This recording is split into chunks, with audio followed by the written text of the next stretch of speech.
আজকের এই উদ্ভব পরিস্থিতির জন্য আমরা ইতিমধ্যেই আমাদের কেন্দ্রীয় নেতারা প্রধান উপদেষ্টার কাছে গিয়েছিলেন এবং সার্বিক আলোচনা বিশ্লেষণের মধ্য দিয়ে তারা বক্তব্য রেখেছেন।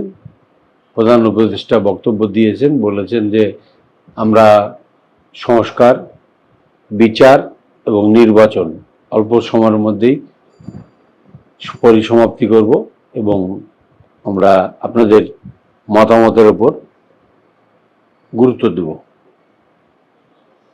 দিকে এগুচ্ছে বাংলাদেশের পার্শ্ববর্তী দেশ ইন্ডিয়া, যারা আরেকটি দেশকে করায়ত্ত করার জন্য,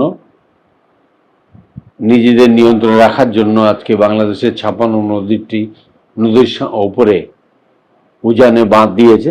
বাঁধ দিয়ে আমাদের ফারাক্কা, তিস্তা সহ অন্য আত্রাই নদী সহ অন্যান্য নদীকে তারা ব্লক করেছে। তারা বাংলাদেশকে মনোনত যেন বাংলাদেশে পররাষ্ট্র নীতি চায় এবং বাংলাদেশের আজ্ঞাবহ রাজনীতি করতে চায়। সেটা বাংলাদেশ করতে চায় না, বাংলাদেশের মানুষও চায় না, বাংলাদেশের কোনো রাজনৈতিক দলও আওয়ামী লীগ ছাড়া কেউ চায় না। আমরা চাই বাংলাদেশের পানি আমাদেরকে হিস্সা দিতে হবে।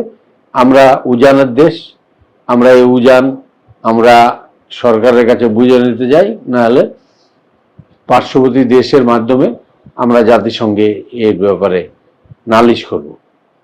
তো হতেই পারে যে আন্দোলনের ক্ষেত্রে দীর্ঘ 17 বছর আন্দোলন সংগ্রাম করার পরে আমাদের মধ্যে একটা ঐক্য হয়েছে। সেই ঐক্য জনগণ, শ্রমিক, শ্রমজীবী মানুষ, ছাত্র, মহিলা সকলে মিলে ঐক্য করে আজকে ফ্যাসিস্ট হাসিনাকে আমরা তাড়িয়েছি। তো এখন এই অন্তর্বর্তী সরকারের কেউ পছন্দের হতে পারে, কারোর অপছন্দের হতে পারে। তো এই ব্যাপারে একটা সময় আসবে যে সময়ে নির্বাচনের তারিখ ঘোষণা হবে। আমার বিশ্বাস সকলেই নির্বাচনে যাবে এবং সেই নির্বাচনে অংশগ্রহণ করবে। সঠিক প্যাড আর সঠিক তথ্য দিয়ে এসব সামলে নিব এক হয়ে। Monalisa sanitary napkin. নির্বাচনের বাইরে না, রেজিস্ট্রেশন যখন করেছে তখন নির্বাচন করতেই হবে। সেটা যারা রাষ্ট্রীয় ক্ষমতায় আছে তাদের দায়িত্ব কিভাবে নির্বাচনে নিয়ে যাবে, নির্বাচনের মাঠে তাদেরকে কিভাবে অংশগ্রহণ করাবে, সেটা বর্তমান অন্তর্বর্তীকালীন সরকারের উপদেষ্টাদের দায়িত্ব। এনসিপির বিষয়ে আমি বলতে চাই যে বাংলাদেশে উন্মুক্ত গণতন্ত্র, উন্মুক্ত মানবাধিকার, এই মানবাধিকারকে রক্ষা করার জন্য এনসিপির সবেমাত্র জন্ম হয়েছে। এই জন্মের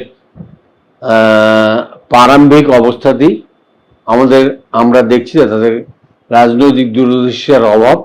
এই অভাবের কারণে তারা আজকে বিভিন্ন রাজনৈতিক দলকে প্রতিপক্ষ মনে করছে। এই প্রতিপক্ষ রাজনৈতিক মনে করাটা এটা দেশের জন্য ক্ষতিকারক, সাধারণ মানুষের জন্য ক্ষতিকারক। সামনেই বলবে, নির্বাচনের মাঠেই বলবে এবং আগামী দিন আন্দোলন সংগ্রাম বা দেশ গঠনে যারা সক্রিয় তারাই বলবে যে সরকার, সংস্কার, বিচার এবং নির্বাচন তিনটা বিষয়ে আলোচনা হয়েছে এবং খুব অল্প সময়ের মধ্যেই সংস্কার করবে। সংস্কারের কমিশন হয়েছে, সেই কমিশনের মাধ্যমে এগুলো বাস্তবায়ন হবে। বিচার, যে ফ্যাসিস্ট সরকার তাদের বিচারের কাজ ইতিমধ্যে শুরু হয়েছে, সেটা আরো ত্বরান্বিত হবে এবং অল্প সময়ের মধ্যে নির্বাচন করে একটি নির্বাচিত সরকারকে দায়িত্ব দেবে এই সরকার। রাজশাহী রাজনীতি সম্পর্কে আমরা যেটুকু অনুধাবন করতে পারি, এটা কেন্দ্রীয় নির্দেশ মোতাবেক চলছে। কেন্দ্রীয় নেতারা আসছেন, ওনারা ভালো মন্দ বিচার করছেন এবং বিচার করেই ওনারা সেই সিদ্ধান্ত নিচ্ছেন। আর উপরোক্ত যে আমাদের ভারপ্রাপ্ত চেয়ারম্যান তারেক রহমান, উনি সার্বিক বিশ্লেষণ করছেন। দীর্ঘ 10,000 মাইল দূরে থেকে তিনি সামগ্রিক চিত্রটি তিনি পাননি, যার কারণে রাজশাহীর রাজনীতির আজকে প্রকৃত দৈন্যদশা সৃষ্টি হয়েছে।